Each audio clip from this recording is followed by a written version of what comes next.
नमस्कार, स्वागत है आप सभी का। आप देख रहे हैं हमारी खास पेशकश लोकतंत्र। आपके साथ मैं हूं घनश्याम उपाध्याय। कोरोना की दूसरी लहर का कहर धीरे धीरे कम हो रहा है, लेकिन देश में वैक्सीनेशन का अभियान भी पटरी से उतर रहा है। वैक्सीनेशन की कमी की वजह से कई राज्यों में वैक्सीनेशन सेंटर बंद हो गए हैं। वैक्सीन की कमी को देखते हुए सरकार रणनीति बनाने में जुट गई है। स्वास्थ्य मंत्रालय ने दावा किया है कि जून तक वैक्सीन के काम में तेजी आएगी और करीब 12 करोड़ वैक्सीन उपलब्ध होगी। केंद्रीय मंत्री हरदीप पुरी ने दावा किया कि दिसंबर तक सभी के लिए वैक्सीन उपलब्ध हो जाएगी। वहीं सुप्रीम कोर्ट में भी केंद्र सरकार ने दावा किया कि 2021 के अंत तक 18 साल से ऊपर के सभी लोगों का टीकाकरण हो जाएगा। सरकार कोविशील्ड के अंतराल के अपने फैसले पर भी समीक्षा कर रही है। इसके अलावा केंद्र सरकार कोविड वैक्सीन ट्रैकर प्लेटफॉर्म से डेटा इकट्ठा कर रही है। डेटा सरकार को यह तय करने में मदद कर सकता है कि कोविशील्ड के लिए सिंगल डोज के नियम को मंजूरी दी जाए या नहीं। कुल डोज में 90% लोगों को कोविशील्ड दी गई है। दूसरा पहलू यह है कि एक तरफ वैक्सीन की कमी है तो वहीं प्राइवेट अस्पताल महंगे दाम पर वैक्सीन लगा रहे हैं, जिससे लोगों में रोष है। सरकार के तमाम दावों के बीच सवाल यह है कि क्या सरकार की रणनीति कारगर साबित होगी?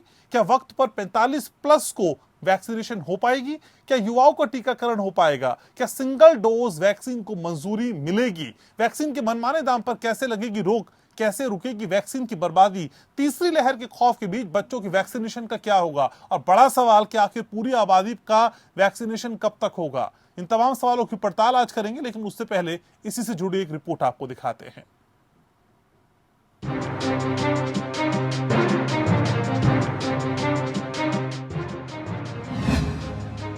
वैक्सीन की कमी पर घिरी सरकार,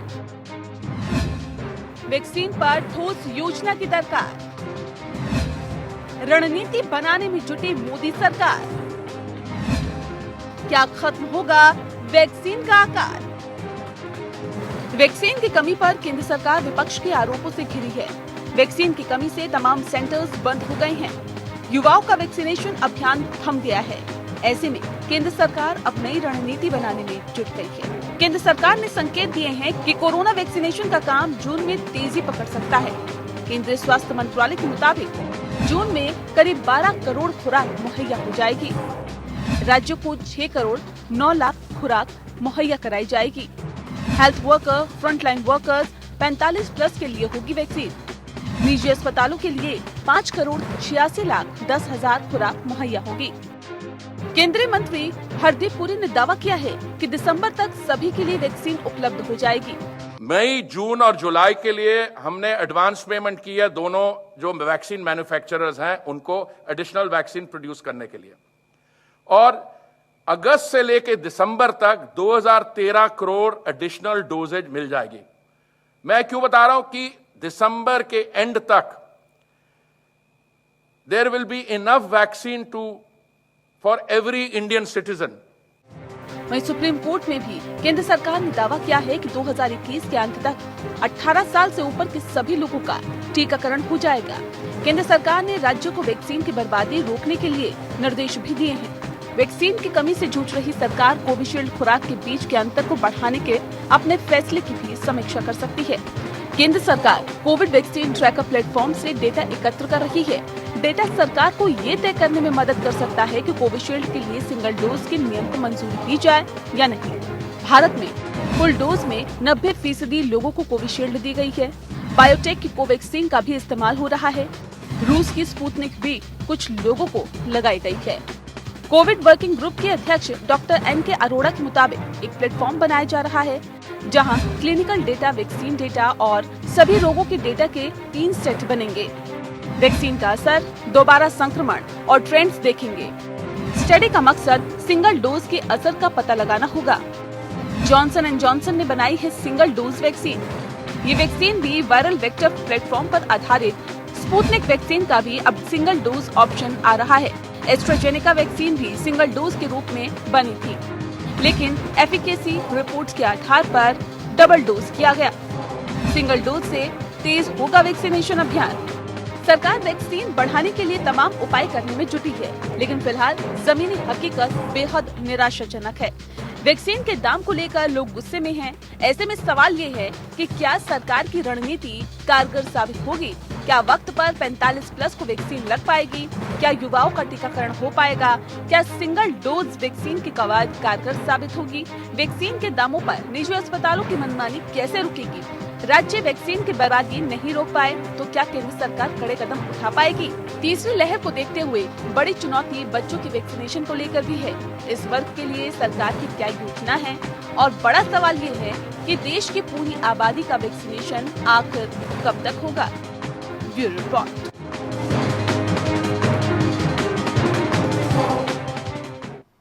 तो आज वैक्सीनेशन की इसी रणनीति को समझने की कोशिश करेंगे। मेरे साथ बेहद खास मेहमानों का खास पैनल जुड़ रहा है। परिचय मैं आपका करा दूं। मेरे साथ भारतीय जनता पार्टी से शाइना एनसी जुड़ रही हैं। मेरे साथ रिटायर्ड विंग कमांडर अनुमा आचार्य जुड़ रही हैं, कांग्रेस प्रवक्ता हैं। डॉक्टर अंशुमान कुमार चर्चा का हिस्सा हैं। साथ ही साथ डॉक्टर आशीष सिंह मेरे साथ जुड़ रहे हैं, सीनियर डॉक्टर हैं। आप सभी का बहुत बहुत स्वागत। सबसे पहले शाइना एनसी, शुरुआत आपसे ही। शाइना जी, हरदीप पुरी साहब कह रहे हैं कि दिसंबर तक सभी को वैक्सीन मिल जाएगी। मैम, वो कौन सा मैकेनिज्म है, वो कौन सा फॉर्मूला है जिसके जरिए ऐसा होने जा रहा है? सबसे पहले विश्व वैक्सीनेशन ड्राइव कोई भी कंपनी कर रहा है तो फाइजर और मॉडर्ना से भी ज्यादा वो है serum institute, 60 million doses per month, और ये भी वो बढ़ाने वाले हैं 80 मिलियन तक। दो made in India vaccine, Bharat biotech का भी कैपेसिटी बड़ा है, और इसके साथ साथ स्पुतनिक हो या अन्य कोई कंपनी जो आना चाहते हैं जो WHO अप्रूव्ड है। आज हम जानते हैं कि वैक्सीनेशन को लेके सिर्फ 18 वर्ष तक नहीं, हम ये भी सोच रहे हैं कि आते हुए पीढ़ी में कोवैक्सीन और कोविशील्ड दोनों नोवोवैक्स के साथ भी काम कर देख रहे हैं कि अलग म्यूटेंट्स को भी कैसे संभालें। लेकिन ये कोई स्पर्धा नहीं है। मुझे लगता है सेंटर स्टेट फैसिलिटीज और सेंटर स्टेट कोऑर्डिनेशन बहुत ही आवश्यक है, क्योंकि हम सब जानते हैं कि जब सेंटर और स्टेट दोनों को कोऑर्डिनेट करते हैं, 50% सेंटर से हर एक प्रदेश को मिलेगा और 50% वो प्राइवेट वैक्सीन खरीद सकते हैं। और जनहित में यही सोचना है कि जल्द से जल्द हमारे जो समुदाय हैं और हमारे जो लोग हैं उनको वैक्सीनेशन कैसे मिले। मैम असल में आपकी बातें बहुत अच्छी लग रही है, सुनने में भी बहुत ठीक लग रही हैं, लेकिन आपका पिछला ट्रैक रिकॉर्ड है, जो पिछले 2-3 महीनों का ट्रैक रिकॉर्ड है और वैक्सीनेशन की कमी है, वो आगे आने वाले वादों पे यकीन नहीं करने देता। मैडम, वो यकीन की वजह भी लोगों को समझानी होगी ना कि जून तक आप इतनी वैक्सीन दे देंगे, दिसंबर तक आप कंप्लीट कर देंगे। वैक्सीनेशन को लेके आप ओवर एस्टिमेट हो रही हैं क्या? मेरा ये ऑडियो में थोड़ी दिक्कत है, आप 1 मिनट का समय दीजिए, ये करेक्ट करके मैं आपके सभी सवालों का जवाब देती हूँ। ठीक है मैम, ऑडियो सही कर लीजिए, फिर मैं आपके पास आ रहा हूँ। अनुमा आचार्य जी मेरे साथ हैं। अनुमा जी, असल में जिस तरह की कोशिश और जिस तरह का प्रयास बताया जा रहा है सरकार की तरफ से, कांग्रेस रिलाई करती है क्या? क्योंकि पी चिदम्बरम साहब तो ये तक कह रहे थे कि इसका कैग से ऑडिट होना चाहिए। घनश्याम, मैं आपको तो जो कांग्रेस कह रही थी और मैं सारी बात क्वालिफाई करती हूँ आपको। पहली चीज तो आप मुझे ये बताएं कि हरदीप पुरी कौन है? स्वास्थ्य मंत्री है। कौन थे वो? तो कोई भी मंत्री हौच पौच का कारण आप समझिए, क्योंकि मैं तो आती हूँ एक ब्यूरोक्रेटिक सिस्टम से, इंडियन एयरफोर्स से आती हूँ, बहुत ऑर्गेनाइज्ड लोग होते हैं और आप देश की सेना के बारे में जानते हैं। तो हमारे यहाँ जिसका काम होता है वही करता है। जैसे मैं लॉजिस्टिक्स अधिकारी हूँ, मैं परचेज और कॉन्ट्रैक्ट की स्पेशलिस्ट अधिकारी हूँ, साथ में मैंने एमफिल बायोकेमिस्ट्री में किया है, तो मैं ये दोनों चीजें समझती हूँ। अब आपको मैं बताऊं कि सरकार ने पहले तो ऑर्डर समय पर नहीं दिए हैं। अभी मैं एक विज्ञप्ति रखे हुए हूँ, ये 27 मई की प्रेस इंफॉर्मेशन ब्यूरो की वेबसाइट पर विज्ञप्ति है, इसमें लिखा हुआ है कि हम अगस्त तक इतना कर देंगे, उतना कर देंगे। ऑर्डर दे दिए हैं। अनुमा जी, आप अपनी बात पूरी करिएगा, लेकिन आपने पूछा हरदीप पुरी साहब कौन है, तो पी चिदम्बरम साहब क्या आपकी सरकार में स्वास्थ्य मंत्री थे? देखिए, ऐसा है कि इस वक्त विपक्ष से आप सवाल पूछने दीजिए। बात यह है कि वहाँ नहीं, मुझे इस बात को क्लैरिफाई भी कर दिए ना अनुमा जी, इस बात को क्लैरिफाई कर दीजिए। तो इसका मतलब वही शख्स बोलेगा जिसकी एक्सपर्टीज होगी, तो आरोप भी वही लगाए जिसकी एक्सपर्टीज हो। कैग का ऑडिट करने की बात जब पी चिदम्बरम कहते हैं, तो क्या वो स्वास्थ्य मंत्री थे मैम? घनश्याम जी, आप और मैं कोई भी नागरिक आरोप लगा सकते हैं अगर हमें उसको क्वालिफाई करने का वो देखिए, क्योंकि जो सत्ता में है उनको अपना कैसे वो हमारे लिए क्या कर रहे हैं वो सही जगह से आना चाहिए। सोर्स भी सही होना चाहिए। तो मैं आपको जो बता रही थी वो सुन लीजिए कि सही समय पे ऑर्डर नहीं दिया, फाइजर को क्लियरेंस नहीं दिया। अभी भी जो कह रहे हैं वो जुमला इसमें लिखा है कैपेसिटी बढ़ा लेंगे, 10 करोड़ प्रति माह वैक्सीन बनेगी कहाँ, भारत बायोटेक में, और 11 करोड़ बनेगी सीरम में। तो ये सीरम वाले 6 करोड़ प्रति माह बना रहे हैं, वो तो 11 तक कर देंगे। आप एक इंसान की तरह सोचिए, थोड़ा भी जिसको जनरल नॉलेज है वो ये बता सकता है कि 1 करोड़ से 10 करोड़ आप अगस्त अक्टूबर में कैपेसिटी बिल्डिंग कर सकते हैं क्या? लॉजिकल बात समझिए जो मैं कह रही हूँ, क्योंकि मैं आपको यही बता रही हूँ। और दूसरी चीज मैं बता रही हूँ आपको कि सरकार ग्लोबल टेंडरिंग कर लेती तो बहुत अच्छा होता। ये यहाँ पे ना उस तरह के मुझे वो मत दीजिएगा कि जैसे राज्यों को डिसेंट्रलाइज नहीं होता है। मैं आपको बताती हूँ जो ग्लोबल टेंडरिंग की प्रक्रिया है उसमें पहले रिक्वेस्ट फॉर इंटरेस्ट होता है, फिर रिक्वेस्ट फॉर प्रपोजल होता है, फिर टेंडरिंग होती है, उसमें इनको टर्म्स होते हैं, उसके बाद दूसरी चीजें डिसाइड होती है, उसके बाद स्टेटमेंट ऑफ कंपैरिजन होता है, उसके बाद नेगोशिएशन होता है, और टेक्निकल और कमर्शियल बिड दोनों खुलती है, उसके बाद सप्लाई ऑर्डर होता है, उसके बाद लेटर ऑफ क्रेडिट खुलता है। सबसे अच्छी एफिशिएंट एजेंसी उसको 2.5 महीने से पहले पूरा नहीं कर सकती है, और उसमें सिक्योरिटी डिपॉजिट जमा करना होता है। वहां पे आती है प्रॉब्लम।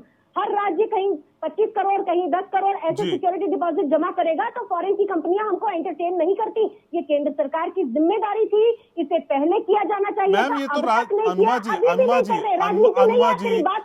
जी आप अनवरत नहीं बोल पाएंगी ना, आप लगातार नहीं बोल पाएंगी, कुछ काउंटर सवाल भी तो आपको सुनने पड़ेंगे ना। मैम आपको नहीं लगता कि राज्यों की पेशकश पे, उनकी फरमाइश पे ये कहा गया था, राज्यों की फरमाइश पे ये कहा गया था कि हमको डायरेक्ट डील करने दीजिए, डायरेक्ट डील नहीं हो पाई तो फिर उसके लिए आप ब्लेम केंद्र को कैसे कर सकती है? नहीं घनश्याम जी, राज्यों ने आप मान लीजिए कहा था, सुन लीजिए ना, एक छोटी सी बात सुन लीजिए, अगर कहा भी था तो उनके बजट से काट लो, लेकिन ये चीजें हमेशा सेंट्रलाइज होती हैं। हर राज्य अपनी अपनी जगह जाके कि मेरे सेना के लिए इतने जहाज दे दो ऐसे खरीदने नहीं जाता है। ये चीजें सेंट्रलाइज होती है, उसको समझना तो राज्यों को समझाना चाहिए था, राज्यों को समझाना चाहिए था। आपकी सरकारों ने भी कहा ऐसा। पैसे काट लीजिए, ठीक है डॉक्टर अंशुमान, ठीक है मैम, डॉक्टर अंशुमान के पास आऊंगा, उससे पहले शाइना एनसी प्लीज कुछ कहिए मैम, कहिए, मैं आप ही के पास आ रहा हूँ, आप ही के पास आ रहा हूँ मैम, बोलिए। देखिए, मुझे लगता है कि थोड़े आंकड़े देने बहुत ही जरूरी है ताकि सबको समझ में आए कि ये ग्राफ कैसे चल रहा है। अब अभी आप एडवांस वैक्सीन की बात करें तो पूरे जून महीने का हम जानते हैं कि केंद्र सरकार ने कैसे एलोकेशन दिया है। 12 करोड़ डोजेज डिस्ट्रीब्यूट किए गए हैं। हम सब जानते हैं कि कितने सारे डोजेज अभी तक प्रदेशों ने इस्तेमाल तक नहीं किया है। ऑलमोस्ट 1.65 करोड़ का इस्तेमाल तक नहीं हुआ है। आज आप टेस्टिंग कैपेसिटी की बात करें तो हमने बढ़ाया है, ऑलमोस्ट 34.48 करोड़ टेस्ट कंडक्ट हो रहे हैं। 21.3 करोड़ वैक्सीन डोजेज एडमिनिस्टर हुए हैं देश भर में, जो विश्व में सबसे ज्यादा है। आप रिकवरी का देखें तो आपको पता चलेगा कि कंसेक्यूटिव डे में रिकवरी रेट 91% रहा है, वीकली पॉजिटिव रेट 9%। ये डेली पॉजिटिविटी रेट जो है 9% है, मीन 7 दिन के लिए कंसेक्यूटिव। तो कहीं ना कहीं हम कुछ तो सही कर रहे हैं या नहीं? एशिया का जो रिपोर्टेड रेट अभी है 1.52 lakh per day is the lowest in 50 days. अभी एक्टिव केसेस भी कम हुए हैं। इसके साथ साथ जो 23 करोड़ वैक्सीन डोजेज दिए गए हैं स्टेट और यूनियन टेरिटरीज को, तो क्या ये उपलब्धि नहीं है आज के मैडम? क्या ये पीठ थपथपाने का मौका है शाइना एनसी? क्या ये पीठ थपथपाने का मौका है मैडम? मैडम क्या इस त्रासदी में, मैम क्या इस त्रासदी में पॉलिटिकल स्कोरिंग सही है? क्या बोल रहे हैं आप? मैं क्या ये आपसे जानना चाह रहा हूँ, क्या ये पीठ थपथपाने का मौका है? क्या पॉलिटिकल स्कोरिंग इस महामारी के वक्त मैम करना जरूरी है? मैम थोड़ा तो आगे निकलिए ना मैम। तो वो कौन से राज्य हैं मैडम, तो वो कौन से राज्य हैं जो कह रहे हैं आप वैक्सीन नहीं दे रहे हैं? वो कौन से राज्य जो कह रहे हैं हमारे वैक्सीनेशन सेंटर पे ताले लटक गए हैं? दिल्ली क्यों कह रही है? मनीष सिसोदिया बार बार आपको क्यों कहते हैं कि हमको वैक्सीन दीजिए?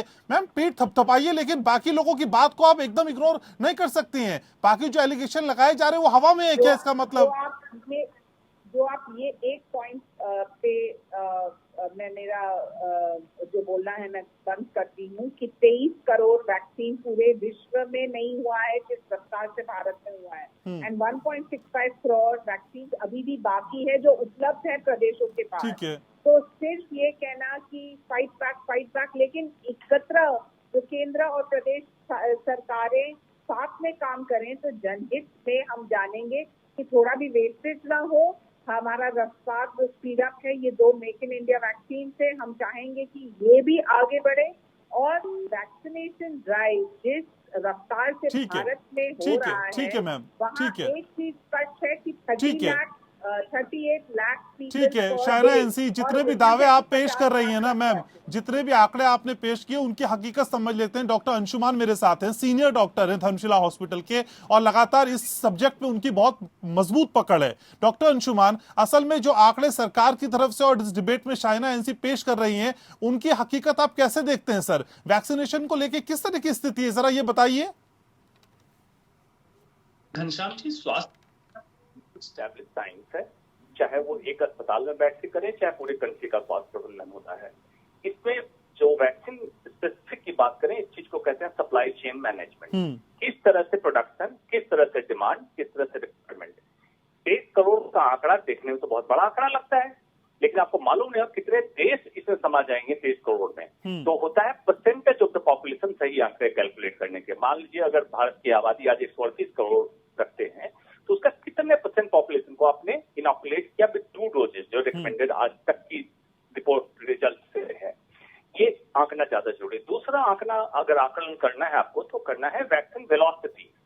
किस रफ्तार से आप वैक्सीन दे रहे हैं, वो क्यों जरूरी है कि जिस रफ्तार से वैक्सीन वेलोसिटी के ग्राफ को ट्रैक करेंगे, उससे वायरस को कम से कम चांस मिलता है म्यूटेट करने के और फर्दर नए नए वेरिएंट्स बनाने के, ताकि जल्दी से जल्दी आप हर्ड इम्यूनिटी की तरफ बढ़ रहे हैं जी। और अल्टीमेटली अपने पॉपुलेशन के मैक्सिमम परसेंटेज को इनॉकुलेट कर लिया, आप हर्ड इम्यूनिटी की तरफ बढ़ के इसको। अब देखिए 16 जनवरी के हमने इनॉकुलेशन चालू किया, उसमें फ्रंटलाइन वर्कर को किया। बड़ा अच्छा बफर टाइम था, जिसमें कि आपको पता था सिर्फ doctors and doctor related paramedical staff को आपको लगाना है। उसी समय आपको ये रिक्वायरमेंट जज करके 2 आपकी अंदर की कंपनी भारत की और बाहर से जनवरी में ही फाइजर ने अप्रोच किया था कि आपको चाहिए वैक्सीन, तो हमें ऑर्डर दीजिए। उनको नहीं दिया गया। जिन को चाहिए हमें रिक्वायरमेंट के हिसाब से ऑर्डर प्लेस करके और अब जून जुलाई तक में हमें वैक्सीनेशन प्रोग्राम कंप्लीट कर लेना चाहिए था। अब प्रोडक्शन बढ़ाना चालू करेंगे, इस बीच वेरिएंट्स बनेंगे। ये कोई डराने वाली बात नहीं है, लेकिन हमें आशंका के तहत वैक्सीनेशन प्रोग्राम को सुदृढ़ बनाने की जरूरत थी। उस समय निकल गया, लेकिन अभी भी समय है। आज भी राजनीति अगर छोड़ दें, जो बात होती है, बात आपने भी उठाई बीच में कि सरकार, राज्य सरकार ने कहा केंद्र सरकार से कि हमें अपना मौका दीजिए, लेकिन ये इस समय नहीं करना था।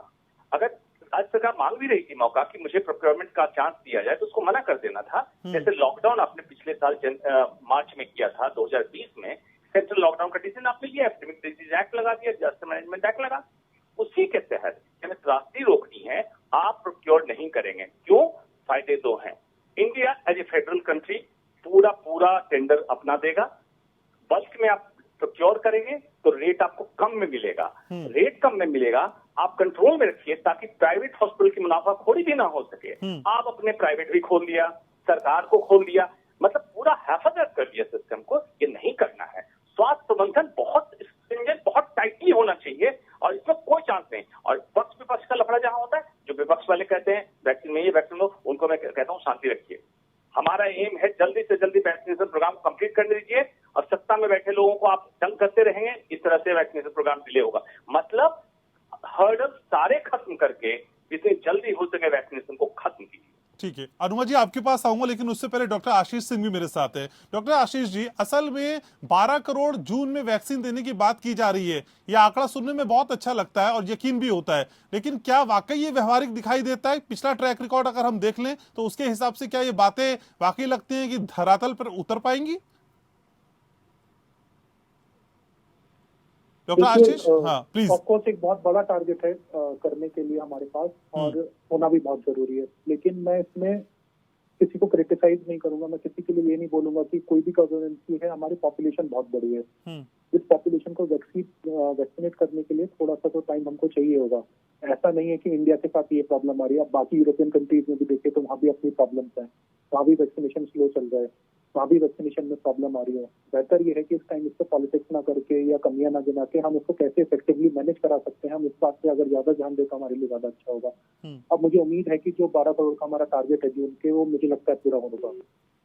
जी ठीक है। अनुमा जी आप कुछ कह रही थी, बोलिए, फिर मैं एनसी साहब के पास जाऊंगा, बताइए।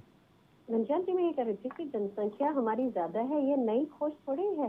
सारे देश अपनी अपनी जनसंख्या के हिसाब से ही इक्विप्ड होते हैं, उनका प्रशासन उस तरह से होता है। हमारे पास अगर जनसंख्या ज्यादा है तो प्रशासन है हमारे पास उतना, और बल्कि से एक सिस्टम है। तो ये बात मैं कह रही हूँ। और दूसरी चीज मैं ये कह रही हूँ कि जैसे अभी ये जो हॉट स्पॉट की बात जो थी, डॉक्टर अंशुमन कुमार की बात से सहमत, उन्होंने मेरा सब्जेक्ट टच किया सप्लाई चेन मैनेजमेंट का, क्योंकि शेल्फ लाइफ भी होती है इस वैक्सीन के साथ। ये नहीं है कि आप बना के आप इसको कभी भी देते रहेंगे। 6 महीने इसकी नॉर्मल शेल्फ लाइफ है, 9 महीने एक्सटेंडेड शेल्फ लाइफ है। सरकार को सप्लाई चेन मैनेजमेंट पे बहुत काम करना पड़ेगा, क्योंकि जैसे उन्होंने ऑक्सीजन के समय में कोई स्टैंडर्ड ऑपरेटिंग प्रोसीजर नहीं बनाया था, उस तरह से ये नहीं बना पा रहे हैं। इसी तरह से और भी चीजें हैं, वैक्सीन है, इसके अलावा जैसे जीनोम सीक्वेंसिंग की बात है, तो सरकार का इसके ऊपर हमको बहुत ज्यादा समझ में नहीं आता है। और प्रत्यक्षम किन प्रमाणम, आप तो मिनिस्ट्री ऑफ हेल्थ अफेयर्स की साइट देखिए, मिनिस्ट्री ऑफ हेल्थ की साइट देखिए, उसमें कितनी वैक्सीन लगी है? 18 करोड़ लगी है अभी तक। कितने दिनों में? 20 करोड़ लगी है, ज्यादा से ज्यादा दोनों मिला देंगे अगर हम तो परसेंटेज की पॉपुलेशन जब हम कहते हैं तब बीजेपी वाले कहते हैं कि अब संख्या में बात करिए, लेकिन जब मृत्यु की बात करते हैं तो कहते हैं परसेंटेज में बात करिए। ये कौन सा डबल स्टैंडर्ड है? सोचिए तो जरा। तो इसमें अगर विपक्ष पूछता भी है तो आपको कोई डिस्टर्ब नहीं कर रहा। आपका काम करने के लिए महकमे के कर्मचारी, अधिकारी सब लोग हैं। महकमा आपका काम करता रहे, आप लोग कम से कम कहीं तो साधिए। आप या तो लोगों के लिए कुछ करते हुए दिखिए। हर आदमी हर जगह पाया जाता है, इसलिए कभी भी उसका फोकस नहीं बन पा रहा है। ये आपको ध्यान रखना पड़ेगा। इसमें विपक्ष आए या ना आए, अनुमा जी, कांग्रेस को तकलीफ क्या है कि बीजेपी का हर आदमी सक्रिय है, या फिर आप तय करेंगी कि कौन उनके वहां बोलेगा कि कौन नहीं बोलेगा? कांग्रेस तय नहीं कर पाएगी ना मैम। ये आपने नहीं सुन पा रहे हैं मेरी बात, आप समझिए। मैं समझ गया मैम आपकी बात। हर ब्यूरोक्रेसी के साथ नहीं रहे हैं, हर आदमी का असाइंड जॉब होता है। आप अगर कैमरामैन का काम कर सकते हैं, क्या आप नहीं करेंगे? तो मैडम फिर आप मुझे ये क्यों नहीं समझा पाती हैं कि आपके वहां से पी चिदम्बरम साहब आपकी सरकार में स्वास्थ्य मंत्री थे क्या? आपके स्वास्थ्य मंत्री थे क्या? पी चिदम्बरम स्वास्थ्य मंत्री थे क्या? मैडम फिर आरोप वो लगाइए ना जो आरोप आप पूरी तरह नहीं कर पाए। हम जनता की आवाज है, विपक्ष का हर व्यक्ति मैम जनता तो नकार देती है चुनाव में आपको। आप भले ही बनते रहिए जनता की आवाज, आप तो जीरो पे आउट हो जाती हैं। आप जीरो पे आउट हो जाते हैं मैम। कहाँ जनता की आवाज बन पा रहे हैं आप जनता की आवाज कहाँ बन पा रहे हैं? आप इतने स्टिग्मा पर नहीं जाइए। परिवर्तन संसार का नियम है और कुछ नहीं। तो जनता की आवाज मैम, जनता आपको स्वीकारोक्ति भी तो नहीं है ना। जनता की निगाह में अनुमा जी कांग्रेस की स्वीकारोक्ति कहाँ है? जनता आपको कहाँ मान रही है? आप आवाज बन रही है, देश की बात, आप आवाज बन रही है जनता की मैम, बेवजह में। मैम ठीक है, आप बीजेपी की पैरवी कर रहे हैं। मैं आपको कुछ बताना चाह रही हूँ, सुनिए मैं क्या कह रही हूँ।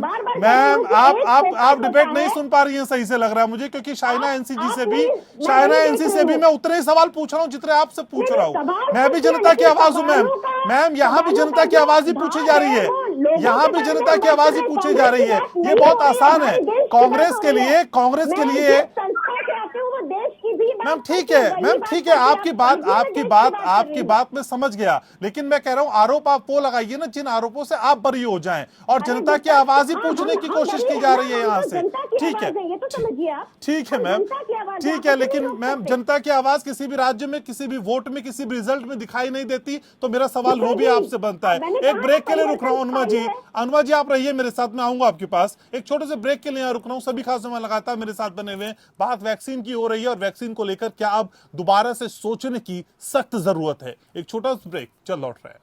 लोकतंत्र देख रहे हैं आप, और आज हम बात कर रहे हैं वैक्सीनेशन की और उस दावे की जिसमें ये कहा जा रहा है कि दिसंबर तक सभी को वैक्सीनेट कर दिया जाएगा। सभी खास समाचार लगातार हमारे साथ बने हुए हैं। भारतीय जनता पार्टी से शाइना एनसी मेरे साथ हैं। शाइना जी, असल में भारत बायोटेक कंपनी ने कहा है कि देखिए वैक्सीन की सप्लाई और उत्पादन की जो प्रक्रिया है वो काफी कॉम्प्लिकेटेड है, जटिल है। ऐसे में आपके दावे कि हम लगातार खुराक बढ़ा देंगे, सबको वैक्सीनेट कर देंगे, लेकिन जब जटिल प्रक्रिया है तो उस जटिल होती प्रक्रिया में किस तरह से वो कोशिशें की जाएंगी जिसमें आपके दावे पूरे हो जाएं? इस कॉम्प्लिकेशन को कैसे दूर किया जाएगा शाइना जी? देखिए, पहले तो हेल्थ मिनिस्ट्री ने हर एक प्रदेश को भी एक पत्र लिखा है, जो आपने शायद हेल्थ मिनिस्ट्री के ट्विटर पोर्टल पे देखा है, जहां कहा गया है कि प्राइवेट हॉस्पिटल्स भी वैक्सीनेशन कोलैबोरेशन कर सकते हैं, लेकिन it has to be issued in guidelines with the national COVID vaccination programme.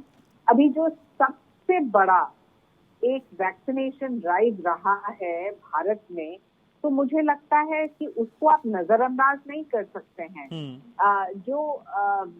बहुत सारे प्रदेश हैं जहां लोगों को पता भी नहीं कि वैक्सीनेशन कैसे मिलता है। तो इसके लिए माय गवर्नमेंट हिंदी, और मैं आपके माध्यम से कहना चाहती हूँ कि 133 दिन में जो 21 करोड़ से ज्यादा अधिक लोगों को वैक्सीन मिला है, तो मुझे लगता है प्रामाणिक रूप से mygovernment.in या कोविड-19 के जो पोर्टल्स हैं, कोविन ऐप है, आपके पास इतने सारे फोरम्स हैं जहां अपने आप को रजिस्टर भी कर सकते हैं, और साथ साथ जो आपकी कोई शंका हो, कोई सवाल हो कि कब मिलेगा, मुझे मिलना चाहिए तो कैसे। अभी जो 90% के ऊपर एंड ऑलमोस्ट 92% इंडिया का रिकवरी रेट रहा है, तो ये कोविड सुनामी में कहीं ना कहीं आपको विश्वास करना पड़ेगा हमारे डॉक्टर्स के ऊपर, हमारे साइंटिस्ट के ऊपर, रिसर्चर्स के ऊपर, और हमारे 2 मेड इन इंडिया वैक्सीन। जैसे कि मैंने पहले कहा, विश्व में मॉडर्ना हो या फाइजर हो या स्पुतनिक, किसी का production is not anywhere close to Serum Institute, जो भारत का कोविशील्ड बनाता है, जहां 60 मिलियन डोजेस पर महीना, और अभी कह रहे हैं कि 80 मिलियन डोजेस भी पर मंथ हम जनता तक दे पाएंगे। जो पैसा देना चाहिए था प्रदेशों को, वो केंद्र सरकार के तरफ से 50% हम लोग वैक्सीन दे रहे हैं। जो वैक्सीनेशन विश्व भर में, आप अमेरिका की बात करें तो वहां भी वैक्सीन प्रोडक्शन 2 से 3 महीना में कहीं नहीं मिल रहा है जैसे भारत बायोटेक का हो। कहीं ना कहीं whether it's this double mutant, triple mutant, या फिर ये समझना कि हम आगे बढ़ते हुए कैसे साइंटिस्ट का उपयोग लेते हुए देखें कि हम कैसे ये 23 करोड़ वैक्सीन जो दिए हैं स्टेट्स और यूनियन टेरिटरीज तक, इसको कैसे और भी बढ़ाएं। और जो हम 50 लाख का शाइना जी, आप बताती हैं कि कई ऐसे प्लेटफॉर्म्स हैं जहां खुद को पंजीकृत करके रजिस्टर करके वैक्सीन ली जाती है, लेकिन मैम सुप्रीम कोर्ट ने भी केंद्र सरकार से आज यही पूछा कि असल में बताइए, कोविन में जो अपने को रजिस्टर्ड नहीं कर पा रहे हैं, जो ग्रामीण इलाके के लोग हैं या जो नेट और आपकी साइट से बहुत दूर हैं, उन तक ये वैक्सीनेशन कैसे पहुंचेगी? वो दूसरा मैकेनिज्म आपके पास है क्या मैम? इसीलिए मैं आपको आंकड़े दे रही थी कि जो 23 करोड़ लोगों को वैक्सीनेशन मिला है और जो ऑलमोस्ट 2 करोड़ अभी बाकी है प्रदेशों में, तो वो इसका मतलब नहीं कि सभी को रजिस्टर करके ही वैक्सीन लेना है। बहुत सारे गवर्नमेंट म्यूनिसिपल कॉर्पोरेशन में हम जानते हैं कि आप जाएं आपके आधार कार्ड के साथ और आपको तुरंत मिलता है। ये डिमांड सप्लाई का जो एक तालमेल था, वो क्यों ऐसा था? क्योंकि हम जानते हैं कि पहले लहर में लोगों को में भी वो झिझक था, और जो दूसरी सुनामी थी उसमें शायद कमी थी ऑफ एक्चुअल वैक्सीन। लेकिन अभी जून महीने के बाद मैं आपको आश्वस्त करना चाहती हूँ कि India cumulative vaccination coverage will only increase to 50 lakh people a day, और ये विश्व में बहुत ही बड़ी उपलब्धि है। मैं उपलब्धि की बात प्रशंसा के रूप से नहीं करना चाहती हूँ, ताकि लोगों में वो विश्वास हो कि सरकार सही भूमिका ले रही है और सही दिशा में चल रही है। ठीक है अनुमा जी, कोविड वैक्सीनेशन की रणनीति पर फिर से विचार करना कितना जरूरी लगता है? पॉलिटिक्स को अगर हम एक साइड में कर दें, लेकिन सिर्फ इसी स्ट्रैटेजी को दोबारा से सोचने की कितनी बड़ी जरूरत आपको दिखाई देती है? इस प्रोग्राम में मैंने केवल नागरिक सरोकार उठाई है, पॉलिटिक्स कहीं भी नहीं करी है। और आपको मैं बताऊं कि 44 करोड़ लोगों को हम वैक्सीन लगा चुके हैं। वैक्सीन का एक वेल एस्टेब्लिश सिस्टम है। 1,64,000 हमारे पास प्राथमिक वैक्सीन केंद्र है, तो उनको इक्विप नहीं किया गया है बाद में, और भी जो गांव है वहां तक हम पहुंचे नहीं है। दूसरी चीज, जो हमने मेड इन इंडिया वैक्सीन के ऊपर भरोसे की बात है, सरकार ने अगर भरोसा किया होता तो एडवांस ऑर्डर दिया होता। एडवांस ऑर्डर नवंबर में बुक किया जा सकता था, भले ही टेस्ट ट्रायल हो रहे थे, कोई बात नहीं थी। तो भरोसा और वो दोनों चीजें एक साथ है। इसलिए इस समय वैक्सीन नीति पर बहुत जरूरी है बात करना, इसको ठीक से और फोकस लाना बहुत जरूरी है। क्योंकि आप देखिए, मिनिमम अगर 20 लाख वैक्सीन आप पर डे लगाएंगे तो जाके 2 साल में हम पूरा कर पाएंगे इसको। ये बहुत जरूरी है कि हम 50 लाख पूरा फोकस। आपने क्या बोला? मुझे आपकी बात कम सुनाई पड़ रही है। 50 लाख क्या? 50 लाख नहीं, कहाँ कर पाए? फिर वही बात है ना, इस वक्त तो हमारा 12-13 लाख पे आ गया है हमारा एवरेज, क्योंकि इस वक्त उपलब्ध नहीं है वैक्सीन। 50 लाख करना पड़ेगा आपको।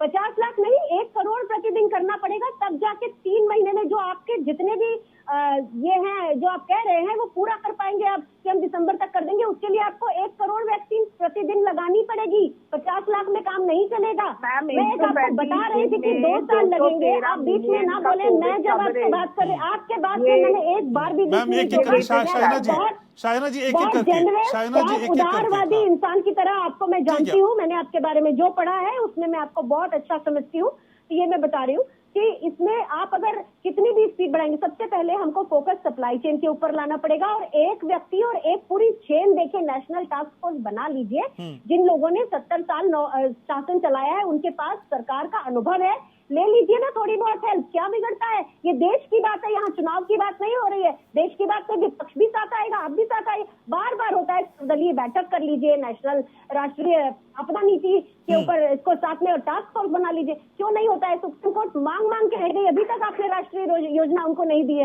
ये सारी बातें, इनमें राजनीति कहीं नहीं है, केवल नागरिक सरोकार है घनश्याम जी। ठीक है, शाइना जी आप बोलिए अपनी बात, फिर मैं डॉक्टर अंशुमान के पास जा रहा हूँ। मैं सिर्फ एक पॉइंट बोलना चाहती हूँ कि जो 135 दिन में 213 मिलियन लोगों को वैक्सीन मिला है, तो ये मैं नहीं बोल रही हूँ, लेकिन ये आंकड़े स्पष्ट रूप से largest statistics of the world है, लार्जेस्ट वैक्सीनेशन ड्राइव है। और मैं उम्मीद से कह सकती हूँ कि आज जो ये 2 मेड इन इंडिया वैक्सीन हैं, जो जिसमें से एक तो सबसे बड़ा है विश्व में, दूसरे को जो इम्पेटस मिल रहा है, बिल्कुल स्पष्ट है कि we will be in a position to up it from 28 lakh to 50 lakh per day. और ये जो डिमांड सप्लाई की आप बात कर रहे हैं, पहले लहर और इस लहर में जमीन आसमान का फर्क है, क्योंकि ये एक सुनामी है। और आप जानते हैं कि जब एक सुनामी हिट होता है तो किसी को तैयारी नहीं होती है, बोल के नहीं आता है। तो ये कहना कि आपने वैक्सीन क्यों भेजा विदेश में, आपने क्यों ज्यादा नहीं बढ़ाया, मैं मानती हूँ कि स्पष्ट रूप से हमें पहले समझना है कि परिस्थिति क्या है। और ठीक है, तो शाइना जी कह रही है असल में कोरोना हमारे लिए उतना ही नया है जितना कि औरों के लिए है, और समझते समझते सारी चीजें की जा रही है। अनुमा जी जल्दी से काउंटर करिए, फिर मैं आगे बढ़ूं। मैं उनकी बात से ये कह रही हूँ कि विश्व में ऐसा मत बोलिए बार बार। कुछ नहीं कर पाए हैं, 4% लोगों को वैक्सीन लगाया है, इस बात को समझना पड़ेगा हमें। और नया होने के बावजूद भी हम तैयार आज भी नहीं है, और जब तक हम एक्सेप्ट नहीं करेंगे कि ये प्रॉब्लम है, तो हम इसका समाधान भी नहीं ढूंढ पाएंगे। बस ठीक है डॉक्टर अंशुमान, अब थोड़ा सा चर्चा को आगे बढ़ाते हैं। और जानकारी ये भी मिल रही है कि कोविशील्ड उसके सिंगल डोज को लेकर भी मंथन शुरू होने लगा है। सर ये सिंगल डोज का इस्तेमाल कितना कारगर हो सकता है वैक्सीनेशन की रफ्तार बढ़ाने के लिए? जब वैक्सीन के रिसर्च प्रोसेस में था तो कुछ कंपनी ट्रायल ले रही थी, अलग अलग मेथड है, लेकिन सबका एम एक था, कोविड के विरुद्ध प्रतिरोधक क्षमता बनाना। तो इसमें कुछ वैक्सीन सिंगल डोज ही लॉन्च हुई, जैसे जॉनसन की, और अभी रशियन वैक्सीन स्पुतनिक लाइट के ट्रायल में है सिंगल डोज। बाकी सारे वैक्सीन ने डबल डोज लॉन्च किया। उसका पर्पस ये था, फर्स्ट डोज इंडक्शन डोज, प्रतिरोधक क्षमता बनने लगे, और सेकेंड डोज बूस्टर डोज। पहले गैप रखा गया था 4 वीक्स का। Medical science ever evolving science है, ये हर समय आंकड़ों पे देखता है एंटीबॉडी क्या बनी, कितने दिन में हम रिपीट करें सारे। अगर देखिए कोविशील्ड अभी तक 2 डोज की बात कही है, तो अभी तक स्टैंडर्डाइज वही है कि 2 डोज लगना है। अगर डोज जिनको लग चुकी उनमें अगर सिंगल डोज के बाद अधिकतम संख्या में, जिसको हम कहते हैं टेक्निकली स्टैटिस्टिकली सिग्निफिकेंट नंबर्स में, अगर प्रतिरोधक क्षमता एंटीबॉडी की मात्रा इतनी बन गई, तब तो हम सिंगल डोज एडॉप्ट करें, ना कि इसलिए कि वैक्सीन की कमी है इसलिए सिंगल डोज को स्टैंडर्ड ऑफ केयर बना दें। ये ठीक नहीं होगा। तो इसलिए पहले स्टडी आने दें, रिजल्ट आने दें, रिपोर्ट आने दें, और एलोपैथ के डॉक्टर हम लोग खुद ही इतना क्रिटिक्स होके हर पेपर को पढ़ते हैं, तो कमी होती है तुरंत पॉइंट आउट करते हैं। अगर सिंगल डोज इफेक्टिव है ओब्वियसली स्टैंडर्ड ऑफ केयर बनेगा, नहीं तो जब तक नहीं रिजल्ट आता तब तक इसको डिक्लेयर नहीं करना है single dose standard of care है। डबल डोज ये अभी तक रहेगी। कोविशील्ड स्पेसिफिक की बात कह रहा हूँ। लेकिन डॉक्टर अंशुमान, दूसरे वायरल वेक्टर टीकों में सिंगल वैक्सीन डोज होते हैं, तो क्या कोरोना की वैक्सीन में हम इस तरह के एक्सपेक्टेशंस नहीं कर सकते हैं सर? सवाल क्या था? सर मैं कह रहा हूं कि दूसरे जो वायरल वेक्टर टीके होते हैं सर, उसमें सिंगल डोज वैक्सीन कारगर हो जाती है, तो क्या हम कोरोना वैक्सीन में इस तरह की उम्मीदें नहीं कर सकते? बिल्कुल कर सकते हैं। बताया तो जॉनसन ने सिंगल डोज वैक्सीन ही लॉन्च किया, वो मैन्युफैक्चरिंग टेक्निक पे आपके है। सिंगल डोज अभी स्पुतनिक का सिंगल डोज ट्रायल में चल रहा है, आ जाएगा जल्दी। उनकी टेक्निक भी डिफरेंट, तो सिंगल डोज ही काम करेगी। लेकिन अगर टेक्निक आपके अच्छा, दूसरा है एक मिक्स डोज की भी अभी बात चल रही है कि पहली वैक्सीन कुछ और लगा लो, सेकंड वैक्सीन कुछ और लगा लो। ये भी इंपॉर्टेंट इशू है। टेक्नोलॉजी पहले ही स्पुतनिक वी ने कर रखी है। कैरियर वेक्टर जो है उसको चेंज कर दिया, पहले वाले दूसरा वैक्सीन इस्तेमाल किया, दूसरे वाले दूसरा किया, देखा इफेक्टिविटी बढ़ गई। तो ये सारे ट्रायल के प्रोसेस हैं, इवॉल्विंग प्रोसेस है। इसको पॉलिटिसाइज ना करें, माइलेज के लिए ना करें, और वैक्सीन की कमी को छुपाने के लिए ना करें। इसको स्टैंडर्ड ऑफ केयर जैसे मेडिकल काम करता है वैसे ही करने दो तो बेहतर रहेगा। तो डॉक्टर आशीष आप मेरे साथ हैं, सुन पा रहे हैं आप मुझको? डॉक्टर आशीष आप मेरे साथ हैं? जी, डॉक्टर आशीष तक शायद आवाज नहीं जा पा रही, लेकिन शाइना एनसी मेरे साथ हैं। तो शाइना जी, सिंगल डोज पे ये स्टडी कितनी जरूरी है जिसका जिक्र डॉक्टर कर रहे हैं आप?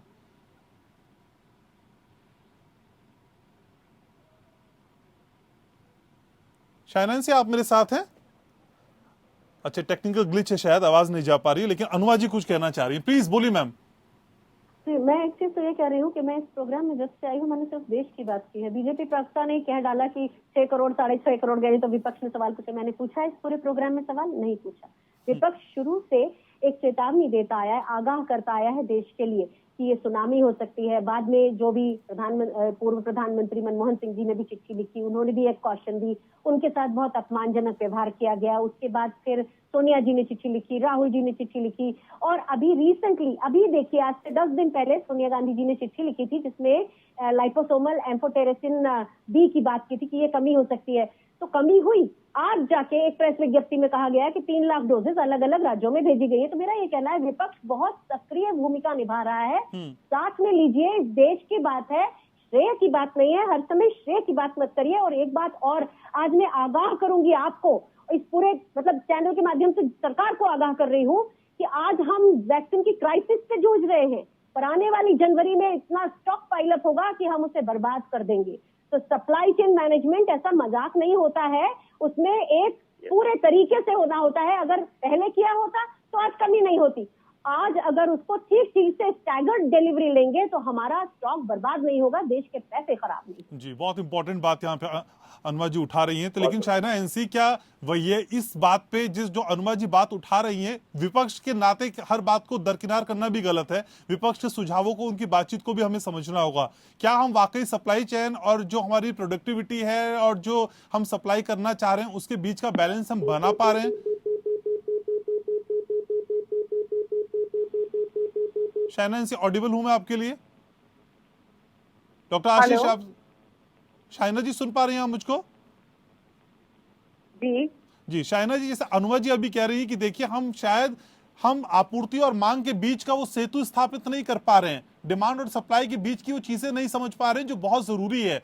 क्या वाकई विपक्ष की हर बात को इसलिए दरकिनार कर दें कि वो विपक्ष है और हमारा विरोध करता है, इसलिए उनकी बातों को ना सुना जाए? क्या इस ओर ध्यान दिया जा रहा है? आपकी आवाज टूट रही है, लेकिन जो मैं समझ चुकी हूँ आपका सवाल है कि वैक्सीन प्रोडक्ट क्या हम सक्षम है, राइट? लगभग बोलिए मैम। देखिए, मैं सिर्फ 2-3 चीज आपके सामने बोलना चाहती हूँ स्पष्ट रूप से।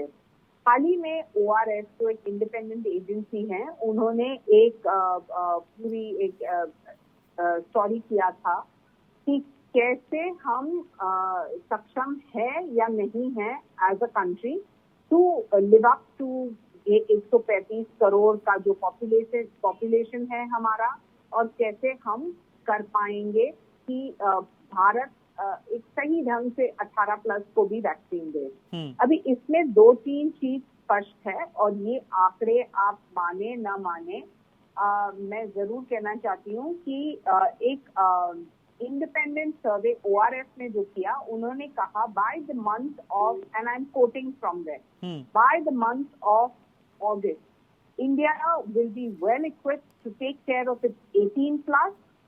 There will be a vaccination production from domestic players, which is enough to vaccinate all of India by the end of the year.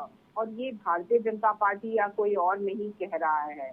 तो मुझे लगता है जो आप सिर्फ टिप्पणी के लिए आप सवाल करना चाहें तो जरूर कीजिए, लेकिन जो एक तरफ शॉर्टेज था, इसका मतलब नहीं कि हमेशा शॉर्टेज रहेगा।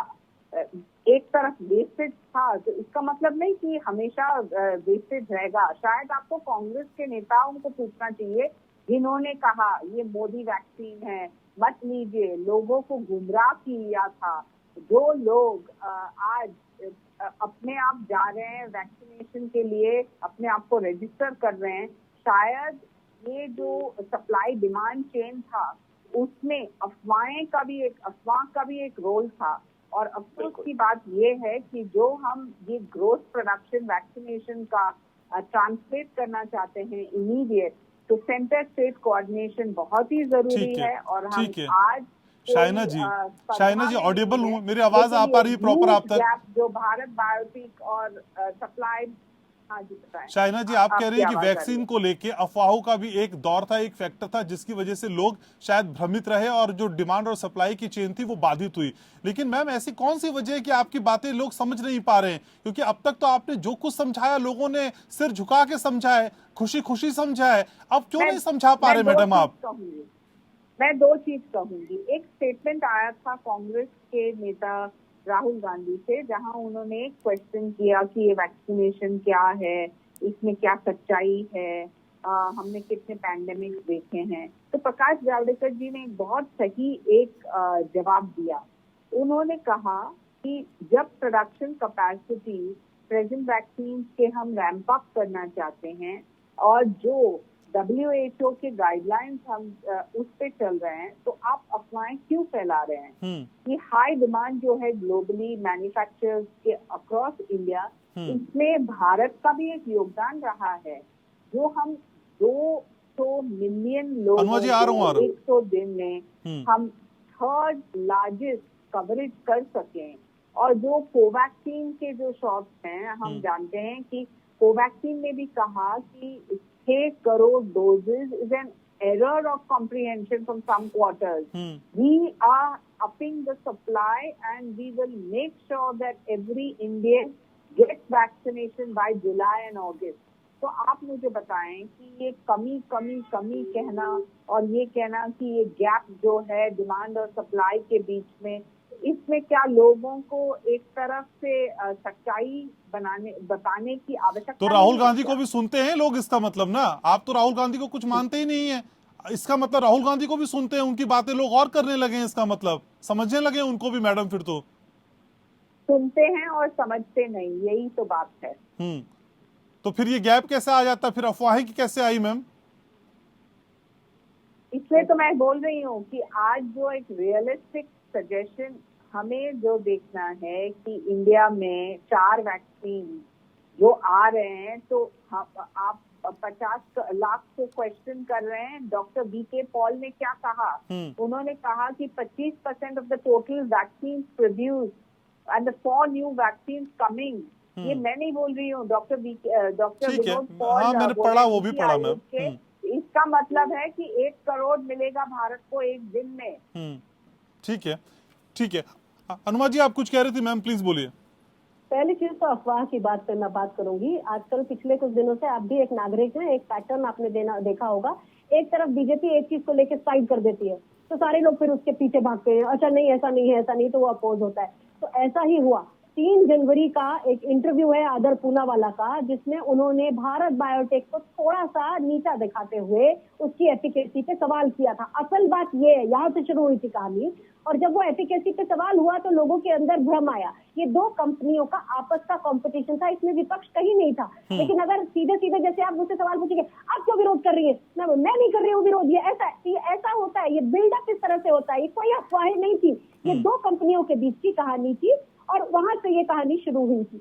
दूसरी चीज जो है, आप ये देखिए कि आदर पूनावाला को यहाँ से चले जाना पड़ा, he couldn't stay here, he was so threatened. इसी तरह डॉक्टर शाहिद जमील ने, जो वायरोलॉजी लॉजिस्ट थे, उनको छोड़ना पड़ा।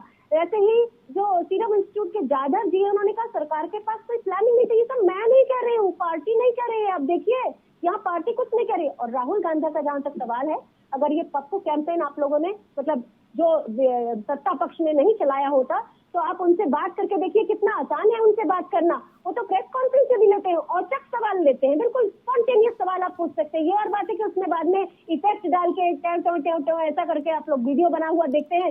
असली बात मैम वो बहुत आपकी बात में कोई मतलब शक शुबा नहीं है कि राहुल गांधी बहुत अच्छी बातें करते हैं और कई बार बहुत अच्छे भाषण भी देते हैं, लेकिन संसद में कई बार इतनी अच्छी बातें कह के जब वो आंख मार देते हैं तो सारी संवेदनशीलता खत्म भी कर देते हैं, हम वो भी देखते हैं। तो इसलिए मैम मत कहिए कि हमेशा बहुत सारी बातें होती है। राहुल गांधी जी का नाम मैं नहीं लाती हूँ डिबेट में, मुझे बहुत खुशी होती है, दिली खुशी होती है कि वो इतने रेलेवेंट है कि हर बीजेपी प्रवक्ता उनको लाके वहाँ खड़ा करता है। मुझे ये मालूम है कि एक अंदर से हीन भावना है कि उनसे हो नहीं पा रहा है, लोगों विपक्ष जो सत्ता पक्ष से काम नहीं हो पा रहा है, और दूसरी चीज ये है कि राहुल गांधी से इतना डर है। मुझे बड़ी खुशी होती है, मैं बिल्कुल दुखी नहीं हूँ। ठीक है मैम, आप रहिए मेरे साथ। डॉक्टर अंशुमान, सिंगल डोज की बात मैं आपसे कर रहा था, तो सर सिंगल डोज वैक्सीनेशन सरकार के इस टीकाकरण अभियान में कितनी रफ्तार ला सकता है, अगर ये फॉर्मूला, ये एक्सपेरिमेंट सही हुआ तो? जी बिल्कुल रफ्तार ला सकता है। आप इमेजिन कीजिए कि सिंगल डोज, डबल डोज के चक्कर में 1-2 जगह की कमी उसी सेंटर पे मल्टीप्लाई हो रहे हैं, ये कम हो जाएगा, वैक्सीन की रिक्वायरमेंट कम हो जाएगी, इन सब में रफ्तार ला सकता है। बट एग्जैक्ट लाइन है, without compromising the efficacy, efficacy पे कॉम्प्रोमाइज ना करें। इसका मतलब क्या हुआ कि ट्रायल के जितने लोगों का डाटा उठाए उसके नंबर सिग्निफिकेंट हो, हर एनालिसिस का स्टेटिस्टिकली सिग्निफिकेंट नंबर होता है, सिग्निफिकेंट हो और प्रतिरोधक क्षमता बरकरार रहे लंबे समय तक, और उसकी मात्रा मतलब qualitative and quantitative level of antibody इतने समय तक बरकरार रहे, तभी इसको स्टैंडर्ड ऑफ केयर बनाया जाए। अभी बहुत जल्दबाजी होगी ये कहना, सिर्फ इसलिए कि इतने लोगों को इनॉकुलेट कर दिया, ये कहना जल्दबाजी हो गई। इसलिए क्योंकि अगर मान लीजिए सिंगल डोज इतना इफेक्टिव था तो पहले ही एस्ट्राजेनेका ने क्यों सिंगल डोज नहीं लाया? सोचने की जरूरत है ना, बूस्टर डोज की जरूरत थी। ठीक बात और जिसके पास कॉन्फिडेंस थे, जिस कंपनी वाले जैसे जॉनसन जॉनसन, वो डे 1 से सिंगल डोज पे है, और वायरल वैक्सीन कई वैक्सीन ऐसी हैं जो सिंगल डोज ही चलती हैं। ठीक है, तो वैक्सीन और वैक्सीनेशन, इन पे रणनीति की बेहद सख्त जरूरत है, और आज की चर्चा में निकल कर आया अलग अलग तरीके से कि किस तरीके से वैक्सीनेशन प्रोग्राम को आगे बढ़ाए जाने की जरूरत है। शायना एनसी, अनुमा जी, डॉक्टर अंशुमान, डॉक्टर आशीष, बहुत शुक्रिया, आपने समय निकाला, आपने चर्चा में अपनी राय रखी, दर्शकों तक अपनी बातें पहुंचाई। तो इसी के साथ लोकतंत्र में आज बस इतना ही, लेकिन कोविड अभी खत्म नहीं हुआ है, कोरोना से हम और आप जूझ रहे हैं, बहुत जरूरत है अपना ख्याल रखने की, अपनों का ख्याल रखने की और एहतियात बरतने के लिए। हम उम्मीद करते हैं कि एपीएन के तमाम दर्शक तमाम एहतियात बरत रहे हैं। लोकतंत्र में आज बस इतना ही।